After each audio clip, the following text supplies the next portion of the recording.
ఎవరు చెప్పారండి మీకు ప్లెయిన్ సిల్వర్తో చేపైన వస్తువు యాంటిక్లో చేపించాలంటే తూకం ఎక్కువ పెట్టుకోవాలి? చెప్పేవాళ్ళు వినేవాళ్ళు మన వర్ధమాన్ సిల్వర్స్కి అయితే ఎప్పుడు రాలేదు. So launching light weight collection of antique silver buckets అండి.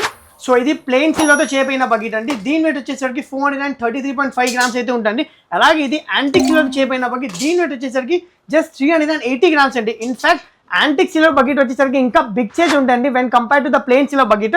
సో ఇంట్లో మన దగ్గర చాలా కలెక్షన్ అయితే ఉంటుంది. ఇది వచ్చేసరికి గజలక్ష్మి కాన్సెప్ట్తో చేపైన, ఇది వచ్చేసరికి టోటల్ అష్టలక్ష్మి థియరీతో చేపైన బకెట్ అండి. దీని వచ్చేసరికి మీకు జస్ట్ 866 గ్రామ్స్ అయితే వచ్చేసిందండి. అలాగే దశావతారం కాన్సెప్ట్తో చేపైన బకెట్స్ అయితే ఉండే మన దగ్గర. అష్టలక్ష్మి థియరీతో చేపైన స్మాల్ సైజ్ బకెట్స్ కూడా ఉన్నాయి మన దగ్గర. సో ఇది వచ్చేసరికి ఫ్లవర్ నక్షితో చేపైన బకెట్ అండి. విత్ శంకు చక్రం నామం డీటెయిలింగ్ చేసి 200 గ్రామ్స్ అయితే వచ్చేస్తుందండి ఇది. సో ఇందులో వచ్చేసరికి జస్ట్ 164 గ్రామ్స్ అయితే ఉంది మన దగ్గర ఫ్లవర్ నక్షితో చేపైన బకెట్. సో ఇది వచ్చేసరికి ఎలిఫెంట్ నక్షితో చేపైన బకెట్ అండి. జస్ట్ 317 గ్రామ్స్ అయితే వచ్చేసిందండి. స్టార్టింగ్ వచ్చేసరికి స్మాల్ సైజ్ మన దగ్గర 100 గ్రామ్స్ అయితే ఉందండి ఫ్లవర్ నక్షితో చేపైన bucket in antique silver. Antique నక్షి వద్దన్న వాళ్ళకి మన దగ్గర ప్లెయిన్ సిల్వర్ లో కూడా మషిన్ నక్షితో చేపైన బకెట్స్ అయితే ఉంటాయండి. సో దీని గురించి మీరు పూర్తి డీటెయిల్స్ తెలుసుకోవాలనుకుంటే కనుక మన కామెంట్ సెక్షన్ లో బకెట్స్ అని కామెంట్ చేసేయండి. అలాగే ఈ రీల్ మాత్రం సేవ్ చేసేయండి, మీ ఫ్రెండ్స్ మీ ఫ్యామిలీకి అయితే షేర్ చేసేయండి. సైనింగ్ ఆఫ్ ది సాయిల్ జాన్ వర్ధమాన్ సిల్వర్స్ విజయవాడ. జై శంకర్ పాశాతమ్మ. Thank you.